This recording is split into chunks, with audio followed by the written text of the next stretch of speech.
سلام به همه همراهان گرامی کانال 14 زبانه کاویانی.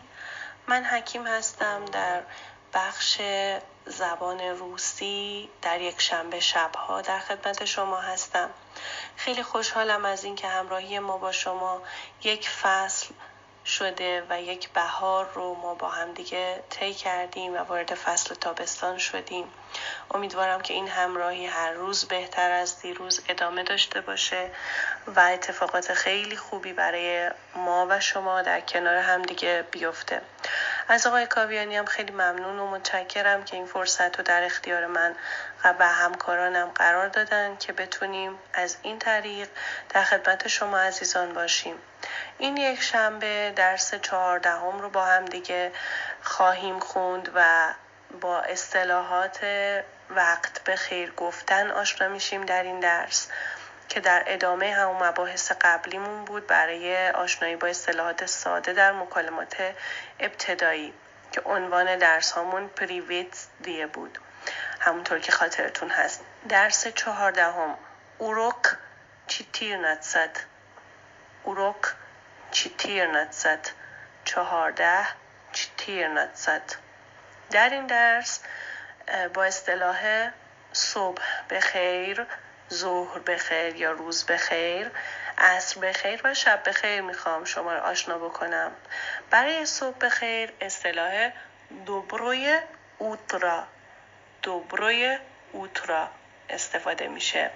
اوترا به معنای صبح هست و وقتی کلمه دوبری رو همراهش میکنیم معنای خیر بودن، خوش بودن و خوب بودن رو میرسونه.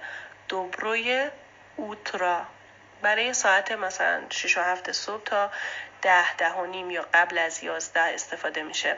وقتی ساعت دیگه به هلوش 11 میرسه تا پیش از عصر که حالا مثلا میشه 3 و نیم 4 از اصطلاح دوبری دین استفاده میشه.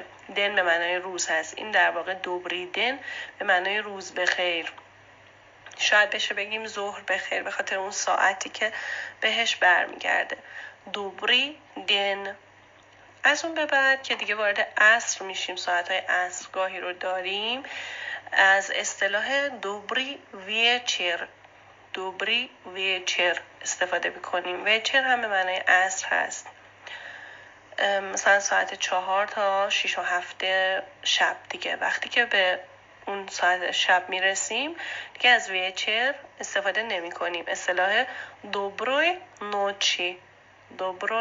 نوچی به معنای شب بخیر، شب خوش، از این اصطلاح استفاده می کنیم.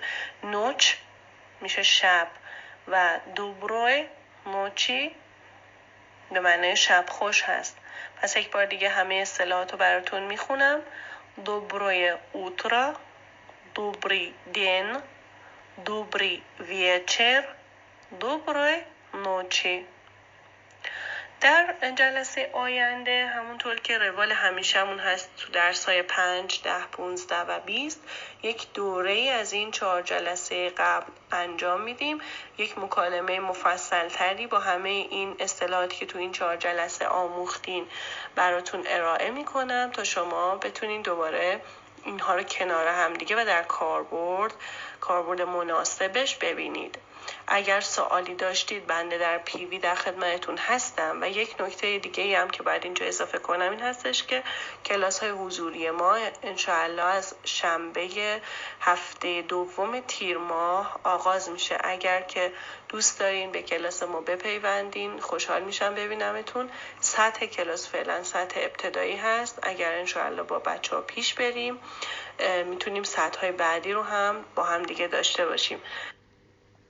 در ادامه پست امروز براتون یک ترانه فرستادم، ترانه دوبروی اوترا که ترانه ملی هست با تم ملی و هیجان ملی بین مردم که دوست دارم گوش بدین و با اصوات و آواهای زبان روسی بیشتر آشنا بشید. از این طریق اون رو هم ارسال میکنم برای شما باز هم اگر نکته سوالی بود در خدمتتون هستم. وقتتون بخیر. خدا نگهدار.